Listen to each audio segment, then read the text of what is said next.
Hi friends, welcome to dream world cooking. இன்றைக்கி சாம்பார் சாதம் எப்படி செய்யலான்னு பார்க்கலாம் வாங்க. குக்கரில் கொஞ்சமாக எண்ணெய் ஊற்றிருக்கேங்க.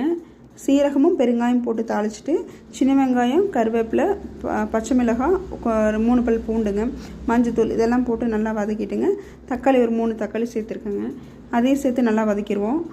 உப்பு, கல் உப்பு தேவையான அளவுக்கு இப்போயே முதலே போட்டுடலாங்க. போட்டு நல்லா வதங்கினதுக்கப்புறம் கட் பண்ணி வச்சுருக்கிற காய்கறி பார்த்திங்கன்னா கேரட்டு, பீன்ஸு, உருளைக்கிழங்கு, முருங்கைக்காய், அவரைக்காய், அப்புறம் கத்திரிக்காய் 2ங்க எல்லாத்தையுமே ஆட் பண்ணி நல்லா வதக்கிடுவோங்க. இப்போ 1 டேபிள் ஸ்பூன் சாம்பார் தூள் போட்டுருவோம். காரத்துக்கு அது கரெக்டாக இருக்கும். பச்சை மிளகா கூட அது போடும்போது கரெக்டாக இருக்கும். போட்டுட்டு நல்லா வதக்கிட்டுங்க. இந்த ஸ்டேஜில் நம்ம 1 டம்ளர் அரிசியும் 1/4 டம்ளர் பருப்பு போட்டு ஊற வச்சு கழுவி வச்சுருக்கிறேங்க. அதை ஆட் பண்ணிடலாம். பண்ணிவிட்டு இப்போ 6 டம்ளர் தண்ணி ஊற்றணுங்க. இதுக்கு நான் 1/2 டம்ளர் அளவுக்கு புளிக்கரைசல் எடுத்துருக்கேங்க. மீதி 5 டம்ளர் தண்ணி அளந்து ஊற்றிடுவோங்க. ஊற்றிட்டு கடைசியில் உப்பு காரம் செக் பண்ணிக்கலாங்க. தேவைப்பட்டால் போட்டுக்கலாம். இப்போ கடைசியில் நெய் ஊற்றிட்டு மூடி வச்சலாம். குக்கர் 4 விசில் வந்ததுக்கப்புறம் இறக்கணும்னா இந்த ஸ்டேஜில் இருக்குங்க.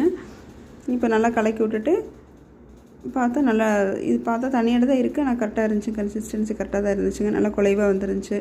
சாம்பார் சாதம் நிஜமாகவே அருமையாக இருந்ததுங்க. Okay, thank you.